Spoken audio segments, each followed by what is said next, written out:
Estamos en el Evangelio de Mateo, creciendo en el conocimiento de nuestro Señor Jesucristo. Si se ha dado cuenta, cada una de las canciones que nosotros entonamos aquí en Palabra de Vida, todas apuntan a Cristo, porque no se trata de nosotros, se trata de Cristo, de quien Él es, de exaltarlo y de glorificarlo a Él. El culto cristiano debe estar centrado siempre en nuestro Señor Jesucristo. Y del mismo modo, la predicación debe estar centrada en Cristo. ¿Por qué? Porque la Biblia está centrada en la persona de Cristo. Él es completa y verdaderamente Dios y es completa y verdaderamente humano. Y Él tomó nuestro lugar. Él vivió por nosotros una vida perfecta. Él fue a la cruz y murió en nuestro lugar y pagó por nuestras transgresiones. Gracias a Él, nosotros tenemos entrada al trono de la gracia para hallar misericordia ante el oportuno socorro, dice la Escritura. En Él hay salvación y hay vida eterna. Y seguimos enfocados en Él. Ahora nos encontramos en el capítulo 4 de Mateo. Si es tan amable, por favor, váyase al capítulo 4. Hoy vamos a ver los versículos 23, 24 y 25. Mateo, capítulo 4, versículos 23, 24 y 25. Recuerde también que la versión que uso para mis enseñanzas es la Nueva Biblia de las Américas, pero usted puede seguirme en la versión que usted está usando. Leemos entonces. Y Jesús iba por toda Galilea, enseñando en sus sinagogas, proclamando el evangelio del reino y sanando toda enfermedad y toda dolencia en el pueblo. Se extendió su fama por toda Siria y traían a él todos los que estaban enfermos, afectados con diversas enfermedades y dolores, los endemoniados, epilépticos y paralíticos, y él los sanaba. Y lo siguieron grandes multitudes de Galilea, Decápolis, Jerusalén y Judea, y del otro lado del Jordán. El título del sermón de este día, amados hermanos, es el siguiente: el rey presenta sus credenciales mesiánicas. El rey presenta sus credenciales mesiánicas. Oremos. Amado Padre Celestial, te damos gracias porque una vez más nos permites estar reunidos en este lugar. Te hemos alabado, te hemos exaltado. Cristo, tú eres el fundamento de nuestra vida. Te rogamos, amado Padre, que tu Espíritu Santo ilumine nuestro entendimiento para que podamos asimilar cada uno de los principios que hoy nos vas a enseñar, que podamos crecer aún más en el conocimiento de nuestro amado Salvador y Señor Jesucristo. Que nuestros corazones sean sensibles para que la imagen de Cristo sea forjada en nosotros, para que lo imitemos en cada una de las cosas que aprendemos de Él, y para que seamos una herramienta en tus manos, amado Padre Celestial, y podamos ser así de bendición para tantas personas que necesitan conocerte, que necesitan arrepentirse de sus pecados y poner su fe en el Señor Jesucristo. Gracias por tu palabra, amado Dios, porque tu palabra es vitamina para nuestra alma, nos fortalece y nos guía para que llevemos vidas obedientes y victoriosas. Gracias, Padre Celestial, te damos en Cristo Jesús. Amén y amén. El rey presenta sus credenciales mesiánicas. ¿A qué llamamos nosotros credenciales? Una credencial es algo que prueba una afirmación que haces sobre ti mismo o una afirmación que tú estás haciendo sobre tus habilidades. Tú puedes decir que te llamas Pedro Carrasquero y que tienes tantos títulos, pero eso no podrá creerse hasta que tú presentes los títulos que te acreditan de que realmente tú eres quien dices ser y tienes los títulos que dices tener. De hecho, una persona puede decir que tiene mucha experiencia laboral en un área hasta que no presente su currículo y todos los documentos que hagan ver que realmente trabajó en ciertos lugares y que tiene cierta experiencia. Entonces, no se puede creer lo que esa persona está diciendo. Así que las credenciales son utilizadas para garantizar que la persona que afirma ser quien es realmente quien dice ser. Vas por la calle, un policía te detiene y te pide tus credenciales. En ese caso sería tu cédula. Allí se encuentran tu nombre, se encuentra tu apellido, allí está también tu fecha de nacimiento. Recientemente fui a un restaurante con mi esposa. Cuando la persona que tendía la mesa se dio cuenta que estábamos cumpliendo años, nos dijo que ese día tenía una promoción de 2 por 1 y que si había una persona cumpliendo años, todo lo que consumiera, el precio iba a ser el 2 por 1. O sea, o se iba a cobrar la mitad a la persona. Resulta que los dos éramos cumpleañeros y para demostrárselo tuvimos que sacar las cédulas y presentársela y darse cuenta que realmente estábamos cumpliendo años los dos. ¿Cómo lo pudimos certificar? Con los documentos que teníamos, con nuestros credenciales. Del mismo modo, un policía nos puede detener, puede pedirnos nuestros credenciales, incluso puede ahondar aún más e investigar cómo está nuestra condición social. Si hemos sido detenidos, si tenemos antecedentes penales o no tenemos. ¿Cómo se demuestra eso? Hermanos, con nuestros credenciales. Si tú vas a una entrevista de trabajo y debes presentar tu currículo para decirle a la persona que te está entrevistando que todo lo que estás diciendo de ti es realmente cierto. Tienes la experiencia que dices que tienes y tienes las habilidades que dices tener. Tus credenciales van a demostrar que eso es cierto. De manera similar, las Escrituras a nosotros nos enseñan que nuestro Señor Jesucristo también presentó sus credenciales. Es decir, a través de todas sus enseñanzas y a través de todos sus milagros, Él demostró su carácter y poder divino. Repito, cada una de las enseñanzas de nuestro Señor Jesucristo y todas las cosas que Él hizo, todo eso estaba siendo presentado como la credencial de que Él es el rey del reino que se aproximaba y que Él es el Mesías prometido en el Antiguo Testamento. De hecho, amados hermanos, mucha atención aquí, por favor. El propósito principal de los 4 evangelios era presentar a Jesús como algo más que un hombre cualquiera. Él era el mismo Hijo de Dios. Tú puedes ir a Mateo, puedes leer Marcos, puedes leer Lucas y también ir a Juan. Cada uno de ellos tiene un énfasis muy marcado en demostrarle a las personas que Jesucristo no solamente era 100% hombre, Él era 100% Dios. De hecho, hay quienes dicen que el Evangelio de Juan puede ser tenido como una tesis que demuestra la deidad del Señor Jesucristo. Sin duda alguna, Él es Dios. Ahora bien, si Jesús no era quien dijo ser, entonces todas las cosas que Él enseñó y todas las cosas que Él hizo carecen de valor. Si Él no es Dios, lo que dijo entonces es mentira y lo que hizo no tiene ningún sentido tampoco. Si Él no era verdaderamente el Hijo de Dios, su sacrificio no tendría ningún valor para salvar a nadie.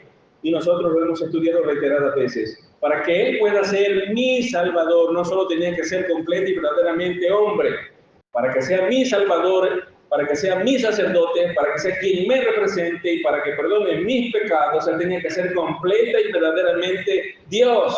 Y los evangelios apuntan a demostrar esa realidad. Si Él no era quien dijo ser, su sacrificio no tiene ningún valor para nuestra salvación. Pero, por otro lado, si Jesús es realmente quien dijo ser, Dios encarnado, entonces todo acerca de Él es algo de suma importancia. Es algo a lo cual debemos prestar mucha atención.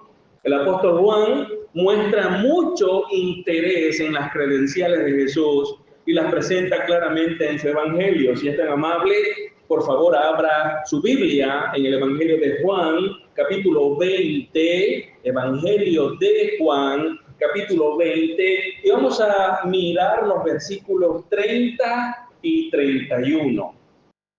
Juan, capítulo 20, versículos 30 y 31. Note cómo dice allí la palabra del Señor. Y muchas otras señales hizo también Jesús en presencia de sus discípulos que no están escritas en este libro. Pero, note el versículo 31, pero estas se han escrito para que ustedes crean que Jesús es el Cristo, el Hijo de Dios, y para que al creer tengan vida en su nombre. Claramente entonces el apóstol Juan aquí nos está diciendo que todos los milagros que se registraron, que no fueron todos los que él hizo mucho más de aquellos que están registrados, pero todas esas señales, todos esos milagros y como veremos a continuación, todo lo que él enseñó y predicó, porque hay una diferencia entre enseñar y predicar en estos versículos, pero todo eso son las credenciales que Cristo le presentó a la nación de Israel y al mundo de que Él era el Mesías prometido. Y por supuesto, los evangelistas se concentran en esas credenciales y se las presentan, en el caso de Mateo, a la nación de Israel. ¿Me oye? Porque esta era su audiencia principal, sus compatriotas, personas hebreas. Las afirmaciones que Jesús hizo eran tan asombrosas que sus enemigos pensaron, y de hecho no solo pensaron, también lo dijeron, que él debía estar endemoniado o que debía estar loco por las cosas que él decía. Note Juan capítulo 10, por favor. Juan capítulo 10, mira el versículo 20, lo que nos dice. Juan 10, 20. Y muchos de ellos decían, tiene un demonio y está loco. ¿Por qué le hacen caso? Al escucharlo hablar, porque él hablaba como si él mismo fuese Dios, entonces ellos se asombraban y la conclusión a la que ellos llegaban era que Jesús tenía que estar loco, pero muchos otros fueron mucho más sensatos y no decían eso, decían otra cosa, dejándose llevar por las obras que Jesús hacía, que ponían en evidencia quién él era. Note por favor el siguiente versículo, allí mismo, Juan 10, pero ahora el versículo 21. Mire cómo dice, otros decían, estas no son palabras de un endemoniado. ¿Puede acaso un demonio abrir los ojos de los ciegos? Así que Jesús no solo estaba hablando, sino que todas las obras que él decía respaldaban todo lo que él les estaba diciendo. Todas las cosas que Jesús decía eran acreditadas también por sus obras y no había manera de refutar sus enseñanzas. Interesantes entonces son las palabras del hombre a quien Cristo le devolvió la vista. Este hombre era ciego de nacimiento y Jesús le sanó la vista. Juan, capítulo 9, si sigue allí en ese evangelio, solo tiene que ir un capítulo atrás. Juan capítulo 9, los versículos 28 al 33, nos hablan de este ciego de nacimiento a quien Jesús le sanó la vista. Los sacerdotes de la época empezaron a investigar cómo es esto.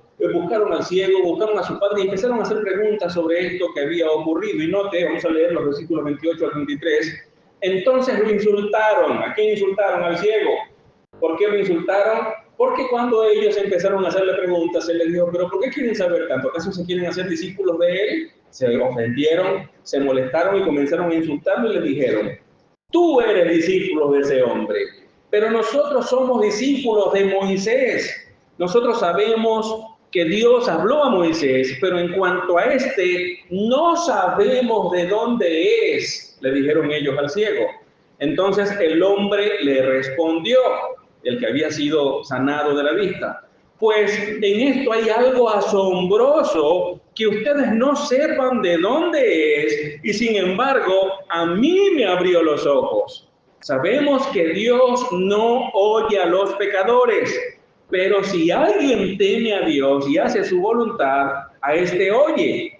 Desde el principio jamás he oído decir que alguien abriera los ojos a un ciego de nacimiento. Si éste no viniera de Dios, no podría hacer nada. De esa manera, este hombre, que era ciego de nacimiento, se había convertido en un maestro para estos que habían pasado toda su vida estudiando la palabra de Dios. Les estaba diciendo, lógicamente, este tiene que ser alguien muy importante y, por supuesto, tiene que venir de Dios por las obras que él hace. Lo ve claramente, si este no viniera de Dios, dice el versículo 33, no podría hacer nada. Evidentemente, él le había sanado, así que la conclusión lógica es que el ciego sabía, este, por supuesto, viene de Dios. Amados hermanos, las palabras asombrosas de Jesús fueron respaldadas por cada una de esas señales espectaculares que él hacía. En otra ocasión también vemos en las Escrituras a los alguaciles de los sumos sacerdotes y a los fariseos, cuando en una oportunidad ellos entregan un reporte acerca de Jesucristo. Note ahí mismo también en Juan capítulo 7, pero ahora el versículo 46, dicen ellos acerca de Jesús: jamás hombre alguno ha hablado como este hombre habla. Es decir, todos los que enseñaban la palabra de Dios en esa época, ellos citaban a los profetas o citaban a otras personas, a otros rabinos, a otros maestros, pero Jesús hablaba en su propio nombre. De hecho, los profetas en el Antiguo Testamento, ellos decían: así ha dicho el Señor de los ejércitos. O en Reina Valera: así ha dicho Jehová de los ejércitos, y daban a conocer la palabra del Señor. Pero Jesús no decía: así ha dicho el Señor de los ejércitos. Jesús decía: en verdad te digo. Hablaba en primera persona. Así que esto sorprendía, hablaba con su propia autoridad, y por eso la gente entendía que él hablaba como si él mismo fuese Dios. Y por eso era que muchos fariseos en la época también se sentían sumamente ofendidos por eso. También al final del Sermón del Monte, note los versículos 28 y 29 de Mateo capítulo 7, Mateo capítulo 7, versículos 28 y 29. Mire cómo allí la palabra de Dios dice: cuando Jesús terminó estas palabras, las multitudes se admiraban de su enseñanza, porque les enseñaba como uno que tiene autoridad y no como los escribas. Esa parte que vemos allí en el versículo 29, como uno que tiene autoridad, se refiere a que Jesús enseñaba en su propio nombre, porque él mismo era Dios. Así que las palabras que Jesús pronunció fueron claramente señales abrumadoras de su condición mesiánica y de que él era el rey prometido. Él era quien traía el reino que Juan el Bautista había predicado. En el pasaje que a nosotros nos ocupa en este día, Mateo se enfoca en las palabras y en las obras de Jesús. Estos versículos que nosotros leemos en Mateo 4, 23 al 25, Mateo se enfoca en las palabras y las obras de Jesús, y lo hace de tres maneras. Número uno, se enfoca en el ministerio de enseñanza. Número dos, se enfoca en el ministerio de predicación. Y número tres, se enfoca en el ministerio de sanidad. Hay tres grandes cosas que el Señor Jesucristo hizo a lo largo de toda su vida y ministerio. Número uno, Él enseñó. Número dos, Él predicó. Y número tres, Él sanó. Y estos tres ministerios son los tres puntos principales del sermón de este día. Así que vamos a ver el primero de ellos. Se encuentra en el versículo 23, la parte inicial del versículo. Mateo capítulo 4, versículo 23, solo la primera parte. Dice: y Jesús iba por toda Galilea enseñando en sus sinagogas. Así que número uno, aquí habla de el ministerio de enseñanza del Mesías Rey. Repito una vez más, el ministerio de enseñanza del Mesías Rey. Mateo resume todo el ministerio de Jesús en este versículo. Todas las cosas que él hizo durante su vida mientras estuvo aquí, las podemos resumir en esas tres cosas. Repito, él se concentró en enseñar a todas las personas la verdad de Dios, pero también anunció, y eso es lo que significa predicar, como veremos más adelante. Pero además de eso, todo eso fue respaldado por el poder de hacer milagros. Recuerde, nunca nadie antes que el Señor había actuado de la manera en la cual Él lo estaba haciendo, y esto, por supuesto, llamó la atención de las personas en todas partes, como también este pasaje nos dice. Mateo usa el verbo iba. Ese verbo iba sugiere una acción que es realizada de manera continua en el pasado, es decir, Jesús estaba moviéndose de un lugar a otro, y mientras lo hacía, él estaba predicando, número uno, en las sinagogas. Él estaba predicando el evangelio en todas partes, iba por todos lados, sanando a todos los enfermos y sanando toda dolencia del pueblo. Ahora bien, hermanos, mucha atención a este texto, porque hace un señalamiento a todas las acciones y a todas las enseñanzas del Mesías a lo largo de todo el Evangelio de Mateo. Es como si de manera resumida Mateo nos dijera todo lo que Jesús hizo solo en estos tres versículos. Ahora fíjese, algunos de los detalles que nosotros podemos ver se encuentran desde Mateo capítulo 5 hasta el capítulo 9. Esos capítulos, repito, Mateo capítulo 5, 6, 7, 8, 9, nos muestran todas las enseñanzas que Jesús estaba dando durante su recorrido, pero también todas las obras, todos los hechos que él realizó. Sus enseñanzas, o para decirlo de otra manera, sus palabras son el tema de los capítulos 5 al 7, que nosotros conocemos muy bien como el Sermón del Monte.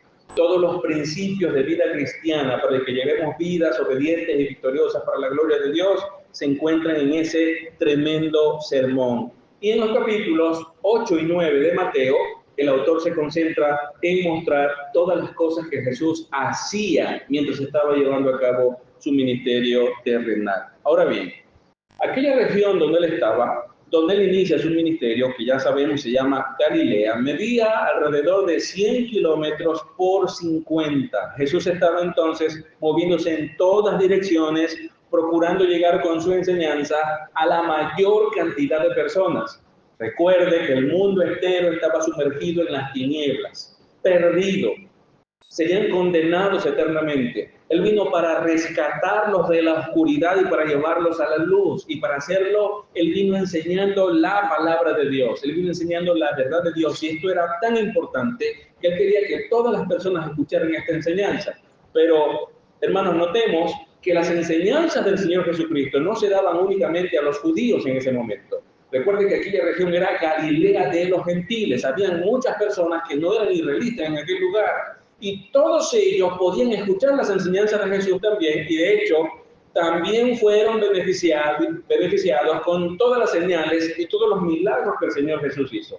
Así que no solo sanó a judíos, Él sanó también a muchos gentiles, y de hecho las escrituras nos muestran de manera específica algunos gentiles que se acercaron y se postraron delante de Él, como la mujer sirofenicia, por ejemplo, y también tenemos a un centurión que se acercó pidiéndole que hiciera cierto milagro.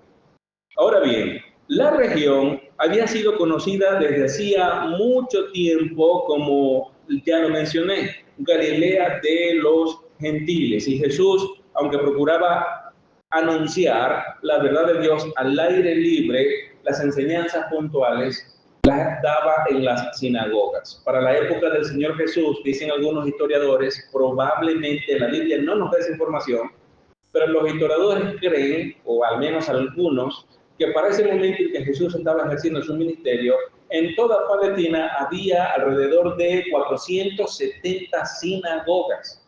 Las sinagogas eran como una especie de templos, algo muy parecido a los templos evangélicos, donde los judíos se iban y ellos se reunían en esos lugares y allí ellos estudiaban el Talmud. El Talmud era, por decirlo de manera breve, la interpretación de la Torá, que eran los 5 primeros libros de la ley. En el Talmud se les enseñaba a las personas cómo aplicar la ley a la vida de ellos, pero también el Talmud estaba lleno de un montón de tradiciones, de enseñanzas judías que realmente la Biblia no enseñaba del todo. Recuerde que en el Sermón del Monte el Señor Jesucristo comenzó a corregir las falsas enseñanzas de los rabinos en su época, así que Él no vino solamente a proclamar la verdad de Dios, Él también vino a aclarar muchas falsas interpretaciones que había en ese tiempo. En la sinagoga los hombres eran educados teológicamente. En ese lugar se formaba a los hombres para que conocieran el carácter de Dios y para que llevaran vidas piadosas, pero también para que en sus hogares ellos enseñaran a sus esposas y enseñaran a sus hijos. Así que esto era una práctica, hermanos. Esto no es nuevo. Cuando nosotros lo estudiamos en nuestra época o ahora mismo aquí en la iglesia, ese llamado que muchas veces se hace a los cabezas de hogar para que aprendan la Biblia, para que aparten tiempo y estudien las escrituras, para que puedan formar también a sus familias, esto es muy antiguo y lo vemos desde el Antiguo Testamento. Deuteronomio capítulo 6, por ejemplo, es un mandamiento de Dios, primeramente a los cabezas de hogar, para que formen a sus propias familias en el conocimiento de Dios, y la mujer como ayuda idónea, para que siendo guiada por su esposo, ella también pueda ayudar a sus hijos a crecer en temor al Señor. Y vemos incluso en el Nuevo Testamento que el apóstol Pablo le enseña a Timoteo que a las mujeres en su iglesia les enseñen a criar hijos para la gloria y la honra del Señor. ¿Qué le parece? ¿La mujer puede trabajar? Sí, puede trabajar, siempre y cuando el trabajo no le impida sentarse con sus hijos y enseñarles la palabra de Dios, y estar con ellos y enseñarles también a orar y estar pendiente de las necesidades que ellos tienen. ¿Me oye? Incluso el hombre, cuando sale a trabajar, por muy cansado que pueda llegar del trabajo, el hombre debe procurar apartar un tiempo a la semana, varios días, y sentarse con su familia, exponer las escrituras y formar a su esposa y a sus hijos. Esta es responsabilidad del cabeza de hogar. En la sinagoga, los sacerdotes o los fariseos, más bien dicho, ellos procuraban formar teológicamente a los hombres, entendiendo que los hombres irían a sus hogares y ellos formarían también a sus propios hijos. Pero en la sinagoga también era algo así como funcionaba como una escuela pública. Allí también enseñaban a los niños matemática básica y algunas otras cosas gramaticales. De esa manera dependía mucho de la familia la formación de los hijos. Hoy, en la actualidad, muchos padres se han desentendido de la formación de los hijos. Los llevan a un colegio y entonces les dejan toda la responsabilidad de la formación académica a los profesores, cuando eso también es responsabilidad de los padres, hermanos. Los profesores en el colegio deben ayudar a nuestros hijos a que escriban correctamente, sí, pero los padres en casa también deben ayudar a sus hijos a escribir correctamente. ¿Deben los profesores en los colegios ayudar a sus hijos con las tablas de matemática? Por supuesto, pero los padres en el hogar también deben procurar hacerlo. Y es más responsabilidad de los padres que el del profesor en el colegio. El profesor tiene a su hijo algunas horas en el salón de clase, usted lo tiene viviendo con usted en la casa. Es usted quien debe supervisar más a sus hijos. Eso se aplica incluso a la iglesia, donde muchos padres también se han desentendido en la formación espiritual de sus hijos porque descansan en esa hora de escuela bíblica que los maestros le dan el domingo a la iglesia. Y descansan también en esa hora de discipulado que algún maestro le da a lo largo de la semana. Eso no puede reemplazar la constancia y permanente seguimiento de los padres a los hijos en la lectura bíblica, en la oración y en el crecimiento del conocimiento de Dios. Es más responsabilidad de los padres y eso ocurría en las sinagogas.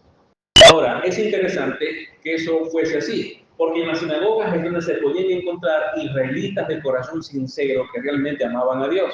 Y el Señor Jesucristo no perdió tiempo para aprovechar esa oportunidad. Cuando las personas se reunían en la sinagoga, no lo hacían un domingo como nosotros, lo hacían los días sábados, que era para ellos el día de reposo. Esos días iban, se congregaban y estudiaban. Y era costumbre que siempre que llegaba un rabino visitante, el jefe de la sinagoga daba la oportunidad a ese rabino para que expusiera las escrituras. Así que esto, por supuesto, abría la oportunidad para el Señor Jesucristo.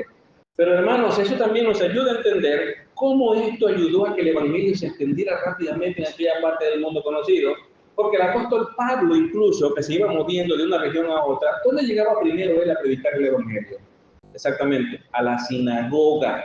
Él llegaba a esos lugares y había oportunidad para que él enseñara. Él podía llegar a una ciudad, visitar el sábado la sinagoga y le daban la oportunidad de que se levantara y pudiese exponer las escrituras. Y de esa manera él podía mostrar a Cristo y el evangelio así iba extendiéndose. Ahora bien, así como el apóstol Pablo, que no se limitó solamente a enseñar en las sinagogas, también el Señor Jesucristo enseñaba primordialmente en esos lugares, hermanos, pero también salía para enseñar al aire libre. El texto que nosotros tenemos frente a nosotros hoy, Mateo 4:23, nos muestra tres participios. El primero de ellos es el término enseñando. Enseñando. El Señor Jesucristo iba de un lugar a otro y ¿qué hacía? Él estaba todo el tiempo enseñando. El término griego es didasco. Y esa palabra, didasco, significa sostener el discurso con los demás con el fin de instruirlos, entregar discursos didácticos. Eso lo que significa es que el Señor Jesucristo, Él enseñaba, pero también había un lugar para preguntas y respuestas, donde Él podía clarificar y profundizar verdades acerca de las profecías del Antiguo Testamento y explicar también de manera clara, profunda y práctica verdades del Evangelio. El término enseñanza significa que el Señor Jesucristo hacía mucho énfasis incluso por corregir muchas malas interpretaciones que habían en la época. Así que Él trajo la correcta interpretación de la verdad de Dios. No solo anunció la verdad de Dios, les enseñó a entender correctamente la verdad de Dios. Aquí vemos algo importante para nosotros hoy. La importancia de interpretar las escrituras de manera correcta, hermanos. La importancia de orar por hombres que estén formados de manera teológica y doctrinal, pero de manera correcta, y que prediquen expositivamente en nuestras congregaciones. Que a lo largo de la semana le dediquen mucho tiempo al estudio de la palabra de Dios y vengan el domingo al púlpito y nos den una buena interpretación del texto bíblico y nos enseñen y nos hagan crecer en el conocimiento de Dios y de su amado Hijo Jesucristo, y de cómo el Espíritu Santo obra en nuestras vidas. Eso es importante. El Señor Jesucristo lo hizo de esa manera. Él enseñó, Él corrigió las malas interpretaciones. Así que lo segundo que hizo, además de enseñar, fue predicar. El ministerio de predicación del Mesías Rey es el segundo punto de este sermón. Ahí mismo en el versículo 23 lo encontramos. Él iba enseñando, pero luego dice, proclamando el evangelio del reino. Eso hacía el Señor Jesucristo. Ese término, proclamando, es el segundo participio. El primero es enseñando. Se refiere a una acción continua. Él todo el tiempo estaba enseñando. Ahora el participio dice proclamando, es decir, él no cesaba, no se detenía, aprovechaba cada oportunidad y formaba oportunidades a su alrededor para proclamar una y otra vez. Nuestro Señor enseñaba la verdad y proclamaba la verdad de manera continua a lo largo de todo su ministerio. El término griego para este vocablo, predicar o proclamar, es keruso, y traducido para nosotros significa proclamar, como ya vimos. También se puede traducir como predicar. Una palabra que arroja un poquito más de claridad sería anunciar. Cuando nosotros proclamamos o predicamos el evangelio, lo que estamos haciendo sencillamente es anunciar. El término mismo no explica, pero sí da a conocer la verdad. Eso era lo que también él decía. Ahora, mientras el término que vimos anteriormente, enseñanza, el término griego didasco, se refiere a explicar claramente y con profundidad un mensaje, keruso entonces hace referencia solamente a dar a conocer el mensaje. Así que el mensaje que es proclamado debe ser también explicado. El mensaje que muchas veces explicamos debe ser también proclamado, y esto con respecto al evangelio. Es importante que nosotros imitemos aquí a nuestro Señor Jesucristo. Él anunció el evangelio, pero también lo explicó correctamente. ¿Qué debemos hacer nosotros? Lo mismo. Tenemos que anunciar la verdad del evangelio constantemente, pero debemos también explicarla constantemente. Así que esto nos hace ver que tenemos también una responsabilidad: estudiar el evangelio en la Biblia, conocerlo bien, entenderlo correctamente, para que podamos predicarlo también correctamente. Una vez una persona me dijo, Pastor Tony, yo creo que cuando se predica el evangelio, eso de estar confrontando el pecado a la gente, decirle que es pecador y que tiene que arrepentirse, eso es ofensivo. No me parece que debería enseñarse así. Mi respuesta para esa persona fue esta: si no enseñamos eso, entonces no enseñamos el evangelio. Porque el evangelio es un llamado al arrepentimiento del pecado y a poner la fe en el Señor Jesucristo. El mensaje del evangelio esencialmente le dice al ser humano: eres culpable de pecado ante Dios. Si no te arrepientes, te vas a ir eternamente al infierno. Pero si te arrepientes y pones tu fe en Cristo, Él te perdonará y te dará vida eterna con Él en el cielo. No, eso suena muy feo, mejor no decir eso. Si no decimos eso, entonces no predicamos el evangelio, porque el evangelio es exactamente eso, hermanos. Pero es que la gente se siente ofendida. Que se ofendan. Bastante que la gente se la pasa ofendiendo a Dios todo el tiempo con sus pecados. Así que sí, ofendamos a la gente predicando el evangelio de manera correcta y seamos fieles a Dios. ¿Por qué cree usted que odiaron al Señor Jesucristo? Porque se sintieron ofendidos. Así que cuando usted me dice, pastor, pero ese mensaje ofende al evangelio, sí, el mensaje es ofensivo, ciertamente. Porque le está diciendo que es una persona corrupta espiritualmente, mala por naturaleza, que merece ser castigado eternamente. ¿Eso ofende? Sí, pero esa verdad que ofende es verdad. Esa es la verdad. Cuando usted trata de convertir el evangelio en algo agradable, ya no es el evangelio. Entonces usted dice, no, mejor es hablar de algo bonito así. Mira, Jesús es muy bueno y Él quiere bendecir tu vida. Yo te invito a la iglesia porque ese Jesús que es muy bueno y quiere bendecir tu vida porque te ama, porque tú eres bueno también. Eso no es el evangelio y eso es una herejía. Porque no somos buenos, somos malos. Cristo es bueno.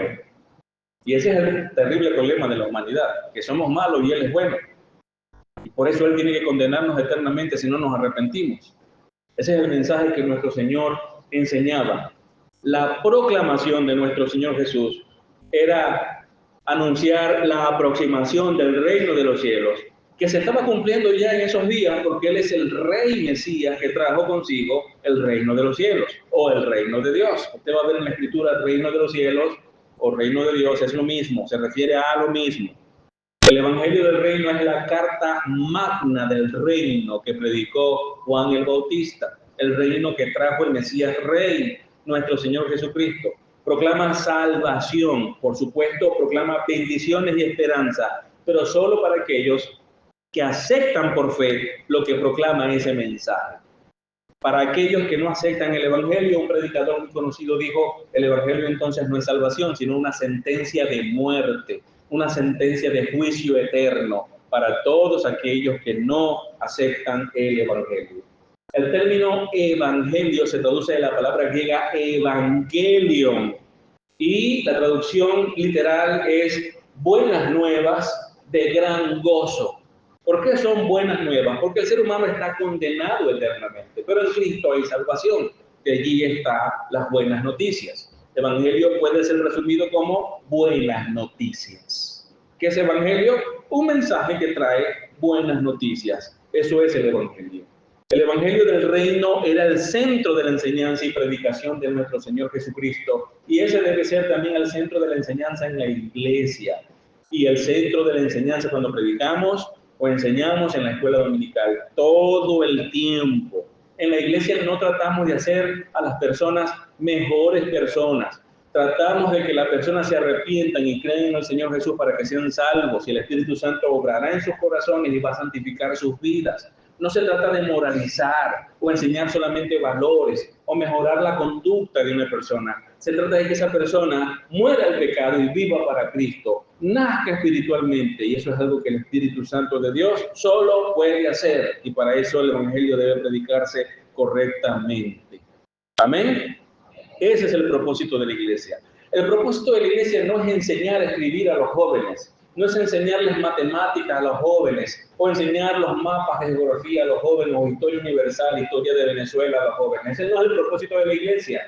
El propósito de la iglesia es predicar a Cristo y a este crucificado. Fuera de eso, la iglesia no tiene nada más que enseñar. ¿Me oye? Una cosa es que la iglesia pueda colaborar con los padres y se puedan gestar enseñanzas dentro de la congregación que enseñen a los hijos ciertas cosas, pero ese no es el propósito esencial de la iglesia. Desde el bautismo y hasta su ascensión, Jesús predicó siempre el Evangelio. Ese fue su tema y nunca se desvió ni a un lado ni al otro. Por favor, abra la Biblia conmigo en Hechos capítulo 1, versículos 2 y 3. Hechos, capítulo 1, versículos 2 y 3. Mire cómo dice allí la Escritura. Hasta el día en que fue recibido arriba en el cielo, después de que por el Espíritu Santo él había dado instrucciones a los apóstoles que había escogido.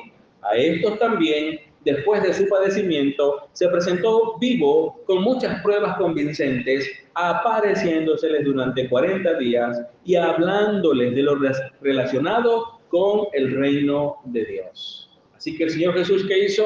Todo el tiempo lo que enseñó a sus apóstoles fue todo lo que se relaciona con el reino de Dios. Él no se puso a hablar de economía, él no se puso a hablarles de política, él nos dijo, miren, vamos a estudiar un poquito aquí de filosofía, vamos a ver qué dijo Sócrates o qué dijo Aristóteles. No, él enseñó teología, él enseñó la palabra de Dios todo el tiempo. Eso fue lo que hizo el Señor Jesucristo. Y eso es lo que nosotros siempre debemos hacer. Podemos hacer un cuadro comparativo entre la enseñanza de Juan el Bautista y la enseñanza de nuestro Señor Jesucristo. Si usted lo nota bien, Juan el Bautista se fue al desierto Él se apartó de la sociedad, él predicó desde afuera y confrontó a las personas al arrepentimiento. Pero el Señor Jesucristo no se fue al desierto, él se fue a las ciudades, él caminó en las calles, él subió a los montes, él se metió en la multitud y predicó a las multitudes, él se metió en las sinagogas. Juan el Bautista, él enseñó el arrepentimiento, su mensaje era un mensaje severo. Él no predicó el evangelio del reino, él predicó un llamado a cambiar de actitud, él predicó un mensaje de juicio. Realmente el mensaje de Juan el Bautista era un mensaje de malas noticias, porque serían condenados porque eran culpables de pecado, pero él apuntaba a la misericordia que el reino de aquel rey traería. En cambio, Jesucristo vino predicando directamente la misericordia y el amor de Dios que se expresaba a través de la gracia, que es el evangelio.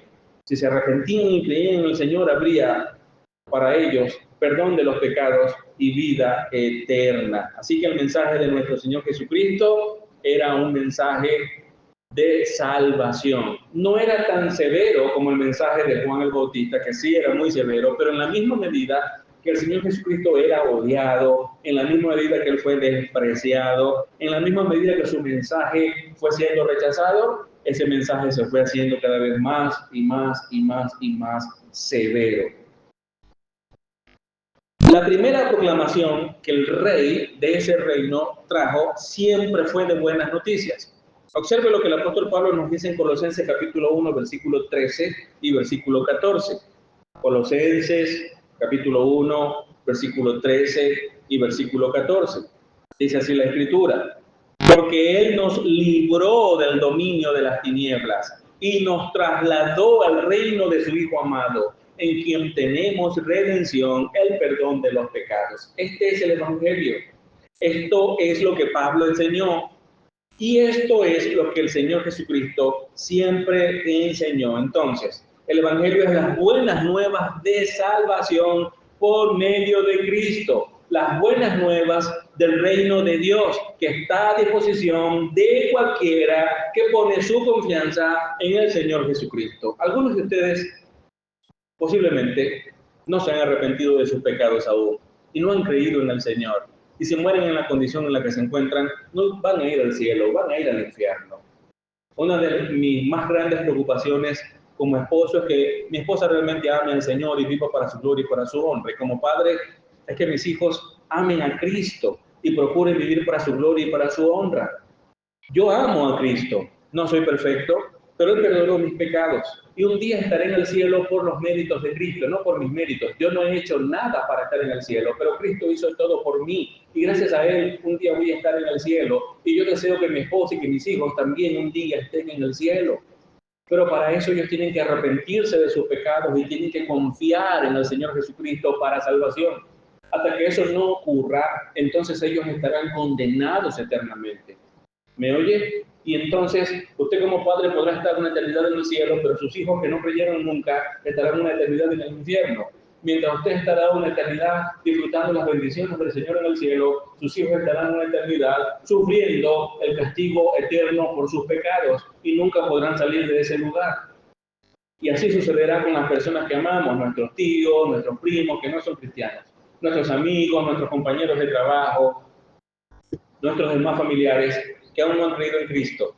Ellos pasarán una eternidad en el infierno y Dios ha decidido usarnos a nosotros como sus canales por donde su palabra debe fluir para que ellos escuchen esa verdad.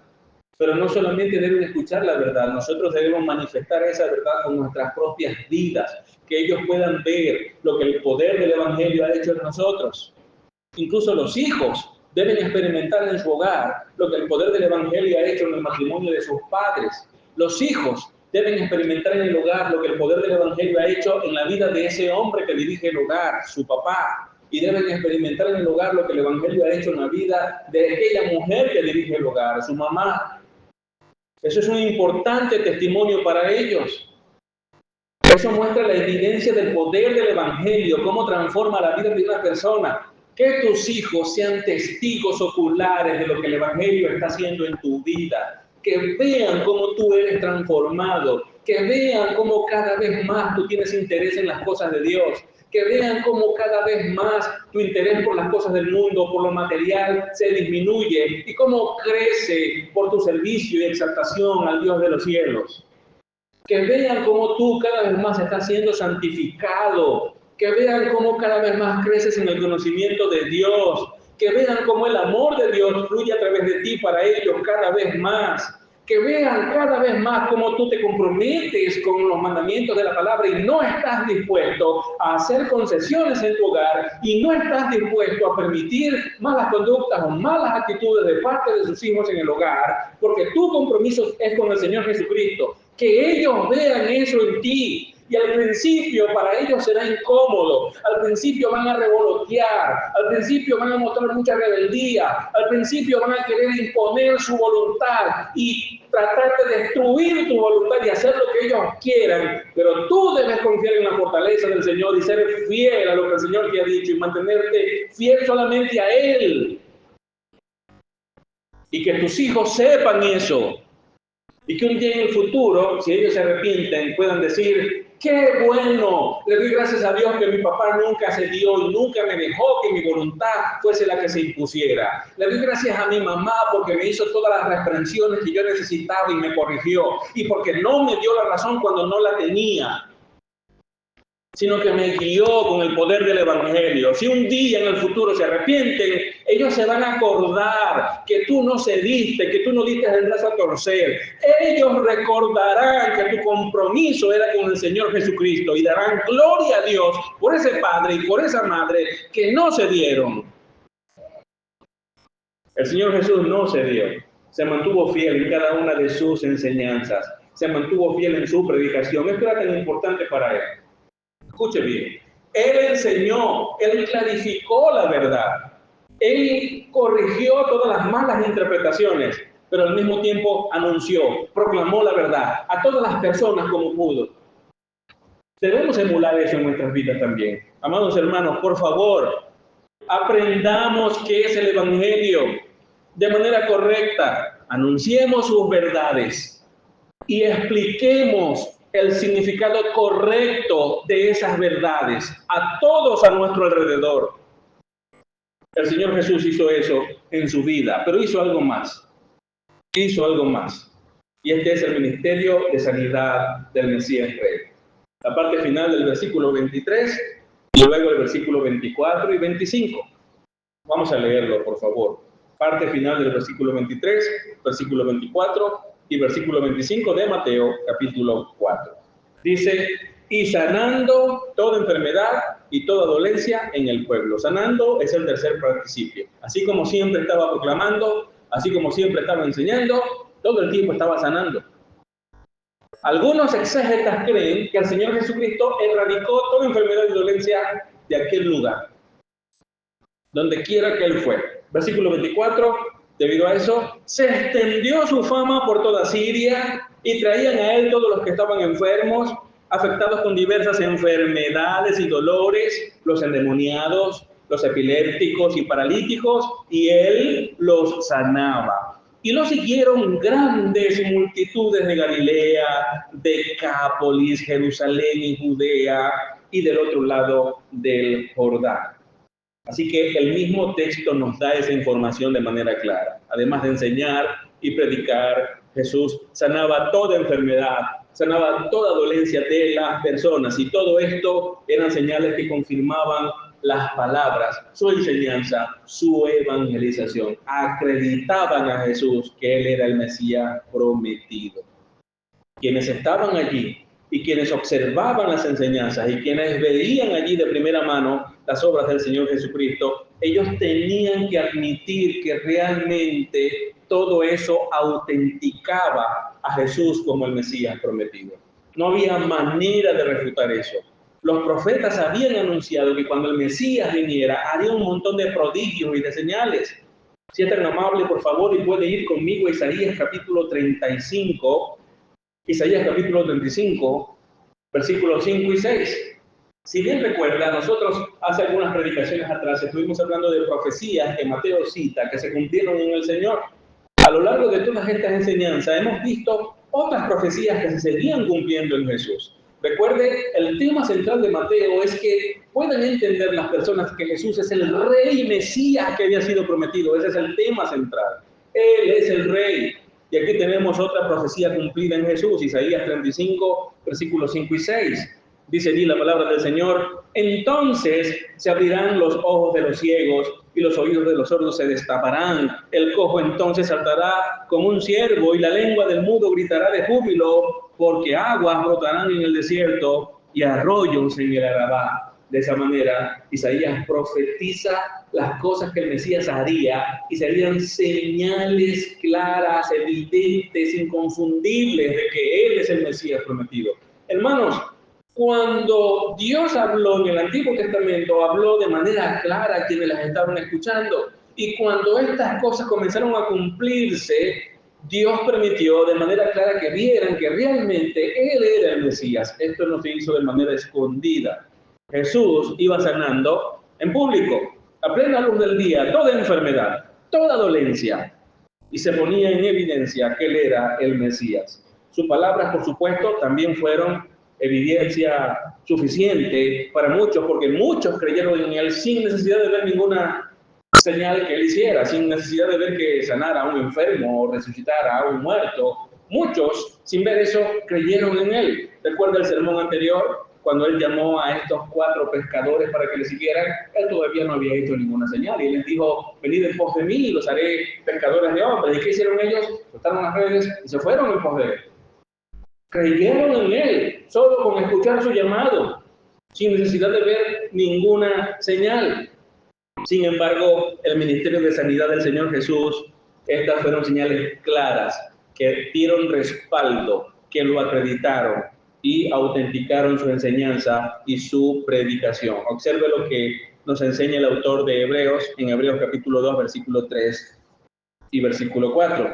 Repito, Hebreos capítulo 2, versículo 3 y versículo 4. Dice la palabra del Señor: ¿cómo escaparemos nosotros si descuidamos una salvación tan grande, la cual, después que fue anunciada primeramente por medio del Señor, nos fue confirmada por los que oyeron?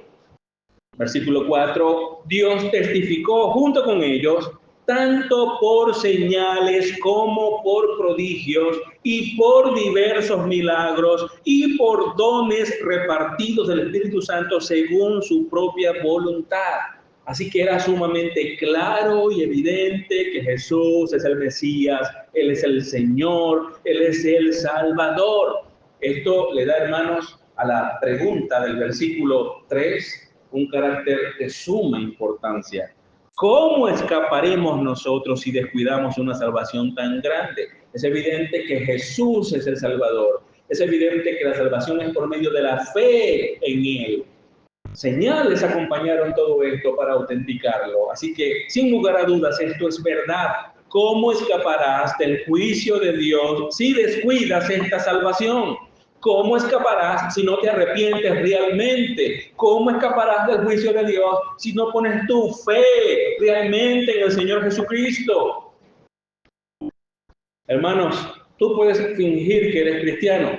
Tienes una Biblia, vienes a la iglesia, te sientas en la silla, quizás estás en algún ministerio y algunas personas te ven hacer esas cosas y dicen: bueno, debe ser cristiano porque viene a la iglesia, tiene un ministerio, tiene una Biblia y está sentado en la banca. Debe ser cristiano. Pero bíblicamente hablando, ese no es el fruto de la fe verdadera, sino que cuando nos apartamos cada vez más del mundo, a medida que el tiempo pasa, y amamos cada vez más a Cristo, y nos importa cada vez más su palabra, y procuramos vivir cada vez más para su gloria, y eso empieza a verse en nuestras vidas, entonces, sin lugar a dudas, tú has creído en el Señor Jesucristo. Sin lugar a dudas. Congregarte el domingo, eso no significa que tú seas cristiano. Repito, hermanos, miren, posiblemente lo que voy a decir es cierto. Algunos de ustedes están aquí y vienen cada domingo y posiblemente no han creído realmente en Jesús. Y están allí y escuchan todas las enseñanzas, pero luego cruzan esa puerta y se van de este lugar y viven como cualquier persona del mundo. ¿Dónde están sus amigos? Allá en el mundo. ¿Dónde están los intereses suyos? Allá en el mundo. No están en la iglesia, no están en las cosas del Señor. Pero tú vienes el domingo y te sientas aquí. Y yo quiero decirte algo claro hoy. Tú no te vas a salvar por tener una Biblia. Tú no te vas a salvar por venir cada domingo al templo. Tú no te vas a salvar ni siquiera por que cada tarde en tu casa te sientas con tu familia alrededor de la mesa y lees un texto bíblico o hacen una oración. Mucha gente puede hacer eso sin ser salva, hermanos. Tú no te vas a salvar siquiera por aprender de memoria muchos textos bíblicos. No, ninguna de esas cosas puede darte salvación. La salvación es solo por medio de la fe en la persona de Cristo y su sacrificio en la cruz del Calvario. Por un arrepentimiento de pecados que va acompañando esa fe. Y luego esa fe puntual, que es un hecho, que es un acto y que te salva, y ese arrepentimiento puntual, que es un hecho y es un acto que te salva, debe expresarse continuamente en tu vida. ¿Cómo has creído realmente en el Señor? Sigues creyendo en el Señor durante toda tu vida. ¿Cómo te arrepentiste realmente de tus pecados? Te sigues arrepintiendo de todos ellos a lo largo de tu vida. Y entonces Jesús no solo es tu Salvador, Él es ahora tu Señor. Él es aquí quien gobierna tu vida, es Él. Ya no te gobiernas a ti mismo, sino que ahora es Él. Y son los patrones de su reino los que trazan la forma en la que tú vas a vivir y las decisiones que tú vas a tomar, la conducta que tú vas a tener. Y será para la gloria y la honra del Rey. Eso es un cristiano verdadero. Es una persona que ha sido transformada por el poder del Evangelio. Ahora bien, hermanos, al igual que todas las enseñanzas de Jesús, que todas las palabras que Él dijo, los milagros fueron un anticipo solamente de ese reino glorioso, terrenal, que se aproxima. Para tener una idea de cómo será el reino milenial de Cristo aquí en la tierra, porque Cristo vendrá y reinará un día aquí en la tierra, de manera literal, por 1000 años. Eso enseña la Escritura, aunque algunas personas piensen diferente. La verdad es que habrá un reino literal. Cristo vendrá y Él reinará desde Jerusalén, aquí en la tierra, por 1000 años literales. ¿Usted quiere saber cómo será eso? Bueno, entonces agarre todas las enseñanzas de Jesús que usted ve en los evangelios y agarre todos los milagros que Jesús hizo, que usted ve en los evangelios, y multiplique todo eso por 10 millones. Y así usted entonces verá más o menos, por una ventanita, algo pequeño de cómo será el reino de Cristo cuando Él esté aquí en la tierra. ¿Lo ve? Durante ese tiempo Él hizo cosas gloriosas y mucha gente recibió bendición, pero no todos los que recibieron bendiciones realmente llegaron a ser salvos. Cuidémonos que eso no nos pase a nosotros. Ahora vamos a anotar muy bien todo lo que ocasionó el hecho de que Jesús proclamara y enseñara como nadie lo había hecho y de paso sanara las enfermedades a tantas personas. ¿Qué ocasionó eso? Ve el versículo 24 de Mateo 4. Mateo 4, 24. Se extendió su fama por toda Siria y traían a Él todos los que estaban enfermos, afectados con diversas enfermedades y dolores. Y ahora explica cuáles enfermedades y cuáles dolores. Todas las enfermedades y todos los dolores. Ahí está, mire, los endemoniados, epilépticos y paralíticos, y Él los sanaba. Ahora, Siria era una provincia romana que ocupaba toda el área de Palestina. Por lo tanto, lo que hizo conmocionó no solamente a personas de la nación de Israel. Muchos gentiles quedaron sorprendidos porque había un hombre que se encontraba sanando todo tipo de enfermedad. Y esto, hermanos, era importante porque para esa época la ciencia médica no estaba tan adelantada como lo está hoy. Para esa época, una simple infección podía convertirse en algo grave y mortal. Pequeñas enfermedades no podían tratarse y la gente empeoraba y moría. No es como hoy tenemos hasta medicamentos en nuestra casa. Me duele el estómago, vamos, le buscamos algo para que se tome. En esa época no existían más que hierbas y cosas por el estilo. Así que el hecho de que apareciera alguien que con el poder de sus palabras o con simplemente tocarlo o que con que lo tocaran a él daba sanidad, esto llamó, cautivó, conmocionó a muchas personas en ese lugar. Así que muchos comenzaron a acudir a él. Pero hermanos, es importante que entendamos algo. Es importante que entendamos algo y que quede bien claro. El propósito de todo esto no era sanar a las personas de sus enfermedades y resucitar a los muertos. El propósito central del ministerio de Jesús no era, vengan los enfermos, voy a sanar de sus enfermedades. El propósito central de Jesús era usar eso como señal para que se dieran cuenta que Él es quien decía ser y que sus enseñanzas eran ciertas y que tenían que prestar atención a sus enseñanzas. El propósito es que se arrepintieran y creyeran en Él. Ese era el propósito, no simplemente sanarles de sus enfermedades, aunque ciertamente mucha gente recibió esas bendiciones, pero no fueron salvos. Eso también ocurrió. Entonces dice el texto que de muchas partes traían a él todos los que estaban enfermos, afectados con diversas enfermedades y dolores. Para ese tiempo entonces mucha gente quedó sorprendida, muchos disfrutaron de las bendiciones del Señor Jesús. El término enfermedad que nosotros vemos allí en el texto hace referencia a los muchos males y a los muchos sufrimientos físicos que las personas tenían en esa época. Mientras que el término dolores hace referencia en el texto a los síntomas que esas enfermedades generaban en la población. Mateo menciona 3 tipos de enfermedades y tormentos que Jesús curó. Por favor, mucha atención aquí. 3 tipos. Y están allí en el versículo 24. Léalo conmigo, por favor. Endemoniados, epilépticos y paralíticos. Recuerden que estoy leyendo la Nueva Biblia de las Américas. Endemoniados, epilépticos y paralíticos. Algunas versiones en lugar de epilépticos dicen lunáticos. Ya lo vamos a explicar, no se preocupe. El primer tipo de mal era el que padecían los endemoniados. Hermanos, tenemos en las Escrituras muchas evidencias de que los demonios causaron muchas enfermedades y problemas biológicos en las personas. Por ejemplo, los capítulos 9, 12 y 17 de Mateo, el capítulo 9 de Marcos y también el capítulo 13 del Evangelio de Lucas nos presentan abundantes evidencias de las afecciones físicas causadas por demonios. Jesús sanó esas afecciones físicas al echar fuera a los demonios. En segundo lugar, tenemos el segundo tipo de mal, que era el de los epilépticos. La palabra griega es seleniazo. Repito, esto se le va a olvidar apenas lo diga, pero permítame por favor el tecnicismo. Seleniazo. La Reina Valera traduce esto como lunáticos, que literalmente se puede también traducir como chiflados. Gente que nosotros podríamos decir están locos. Usted ha escuchado muchas veces que alguien dice, ¿qué le pasa a fulano? Debe ser que la luna hoy está de cachito. Usted probablemente hasta lo ha dicho. ¿Pero de dónde viene eso? De la antigüedad. Lo cierto es que nosotros lo decimos porque hemos escuchado que otro lo dice.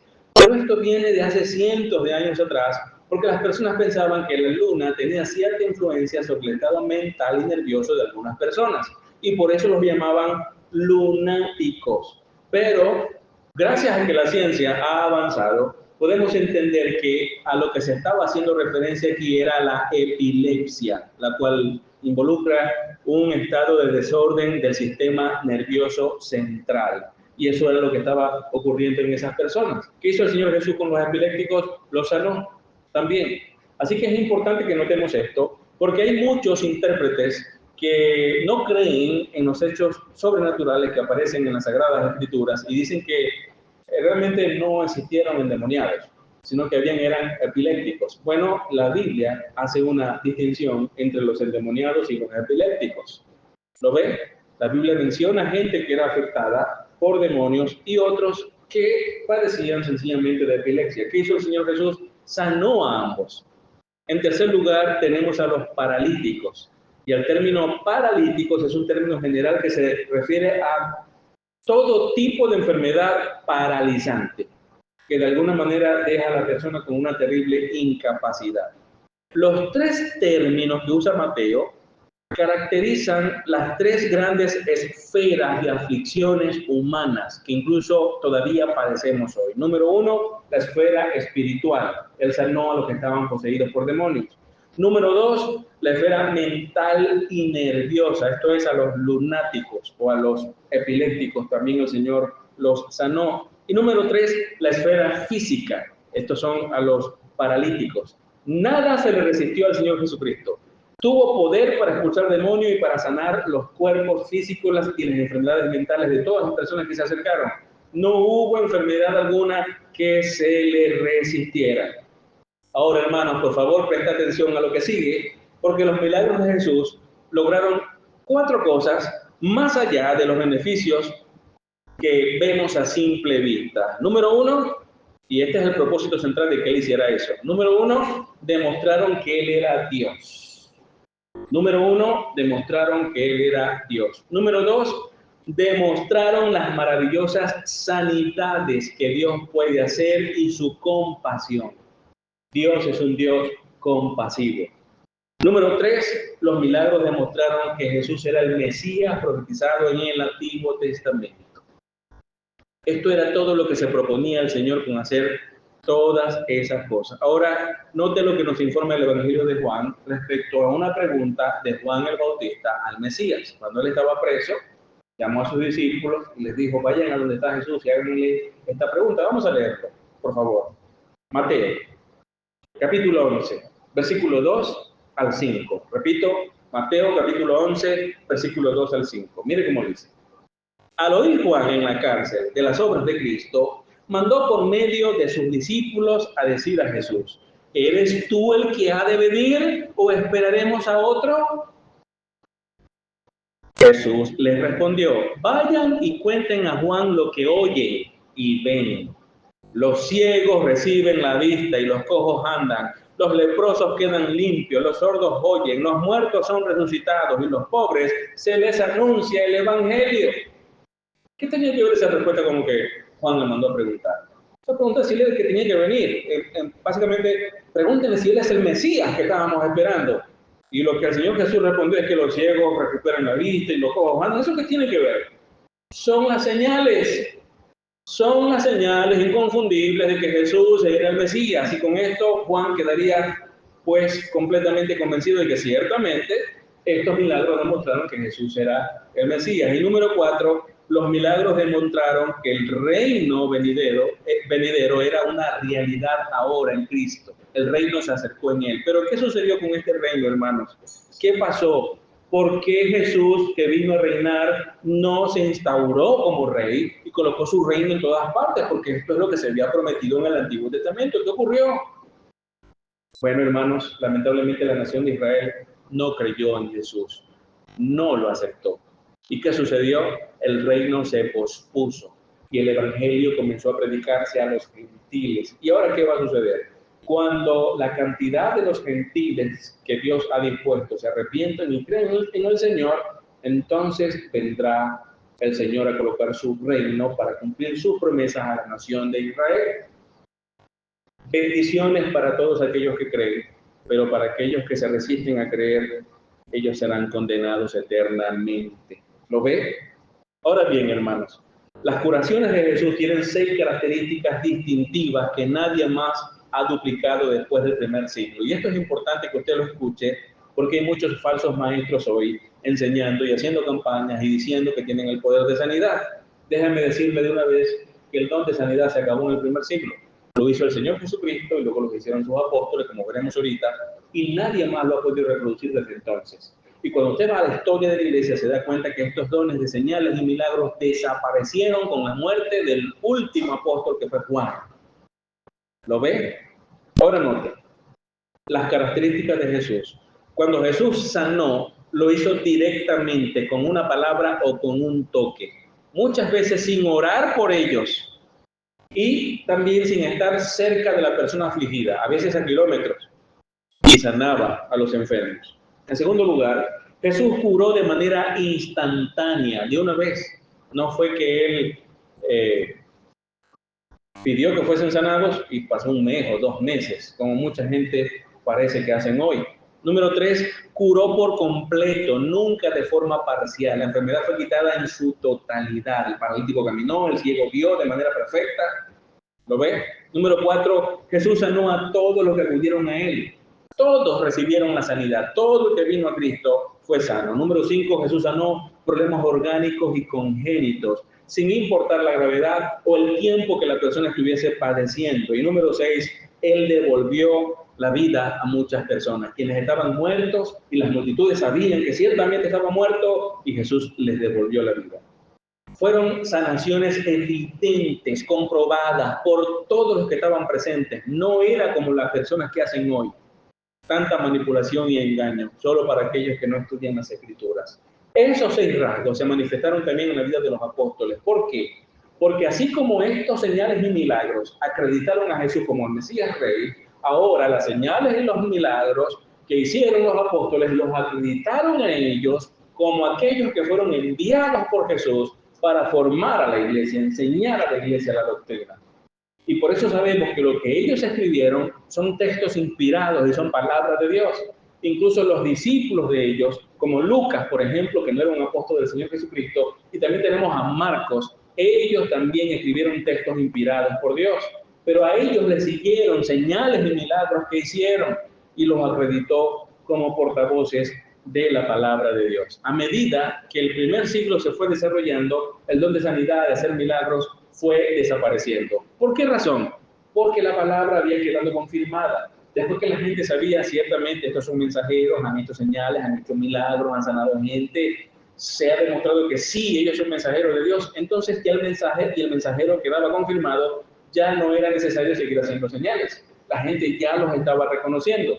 Por eso vemos, por ejemplo, en 1 Timoteo 5:23, a Pablo decirle a Timoteo que se cuide de sus problemas estomacales y que tome algo de vino. ¿Lo ve? Porque se usaba como algo medicinal para los problemas estomacales en esa época. Porque simplemente Pablo no decía en el nombre de Jesús queda sano, como hizo muchas veces. Porque al parecer, para ese momento, el don de sanidad estaba dejando de estar presente en ellos. Más adelante, 2 Timoteo 4:20, Pablo escribe acerca de un hombre llamado Trófimo, y dice Pablo, a Trófimo lo dejé enfermo en Mileto. ¿Por qué también no lo declaró sano? Porque allí vemos entonces que ya estas últimas epístolas del apóstol Pablo ya no se hablaba de sanidad y de milagros. De hecho, cuando tú llegas a los libros de los Hechos, los primeros capítulos hay tantas señales y tantos milagros, pero en los últimos capítulos ya no se menciona ni una sola señal ni un solo milagro, porque el libro de los Hechos está contando la historia de los apóstoles y vemos cómo estos dones van desapareciendo en el tiempo porque su propósito se ha ido cumpliendo. Al cumplirse, ya no había necesidad de que se hicieran todas estas señales. ¿Me sigue? De regreso a Mateo 4, mire entonces el versículo 25.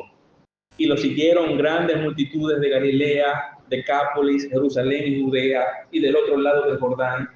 Y eso lo que nos muestra es que la fama del Señor cruzó fronteras y fue a partes más allá de los lugares donde Él predicó, y mucha gente llegó a conocer acerca de Él. Pero note el plural, no dice que lo siguió una multitud, dice que lo siguieron grandes multitudes. Esto es, multitud de multitudes venían al Señor Jesucristo. Amados hermanos, este pasaje es de mucha importancia porque nos da un leve sumario de las 3 grandes actividades de la vida y del ministerio de nuestro Señor Jesucristo. Él vino proclamando el Evangelio, Él vino explicando el Evangelio y Él vino sanando a todos los que estaban enfermos y certificó que su mensaje era el mensaje de Dios y que Él era Dios mismo. Esa responsabilidad de enseñar el Evangelio y de proclamarlo lo delegó a sus apóstoles. Sus apóstoles lo delegaron a la iglesia. Nosotros somos ahora quienes tenemos esta responsabilidad. Tú debes entonces estudiar el Evangelio y tú debes dar a conocer el Evangelio, proclamándolo y enseñándolo.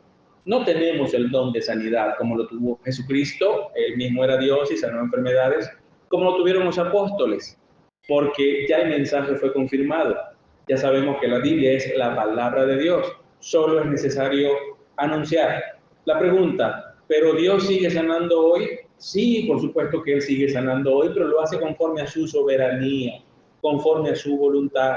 Cuando una persona se enferma, ¿qué hacemos nosotros? Oramos a Dios. Y Dios en su providencia, en su soberanía, Él va a obrar en la persona. Si Dios en su voluntad desea sanarlo, lo hará. O usará la ciencia médica, o no lo sanará. Pero Dios nunca se equivoca, hermanos. La enfermedad también puede ser usada por Dios para traer personas a Cristo. Él puede obrar en todas las cosas para que la gente se arrepienta y venga a Cristo. Nosotros sencillamente descansamos en su bondad, en su amor, en su soberanía, sea que nos toque lidiar con gente que está enferma y darles palabras de aliento y confortarlos, o tratar con nuestras propias enfermedades y confiar en el Señor y ver cómo Dios usa estas cosas para nuestro mayor bien posible. Pero deseemos a Cristo con todo nuestro corazón y vivamos para su gloria y para su honra. De Cristo predicó la palabra, enseñó la palabra y se preocupó por los necesitados. La iglesia hoy debe hacer lo mismo. Y nuestro centro de mensaje es el Evangelio. No hay otra cosa que tengamos que enseñar. Cristo y este crucificado, ese es nuestro mensaje. No tenemos otro. Amén. Por favor, póngase de pie y demos gracias a Dios por su palabra. Amado Padre Celestial, te damos gracias. Tú eres bueno. Para siempre es tu misericordia. Gracias por enseñarnos hoy aún más de nuestro Señor Jesucristo. Él vino y estuvo entre nosotros. Él proclamó la verdad del reino, explicó la verdad del reino, corrigió las malas interpretaciones, nos llamó a creer en Él, se ocupó de los necesitados, sanó a los enfermos, expulsó los demonios de muchas personas. Él dio su vida por nosotros. Gracias te damos, amado Padre Celestial. Yo te pido por cada miembro de la Iglesia Bautista Palabra de Vida, por cada familia. Yo te ruego por los jóvenes que se están congregando aquí, algunos de ellos que no han creído en ti. Que tu Espíritu Santo les conceda nacer de nuevo. Que pongan su fe en ti, Señor, que se arrepientan de sus pecados. Que reciban el perdón de esos pecados y el don de la vida eterna. Gracias te damos, amado Dios, en el nombre de Jesús. Amén y amén. Quiero pedir ahora, por favor, a las personas que no están bautizadas en la fe evangélica, que tomen asiento.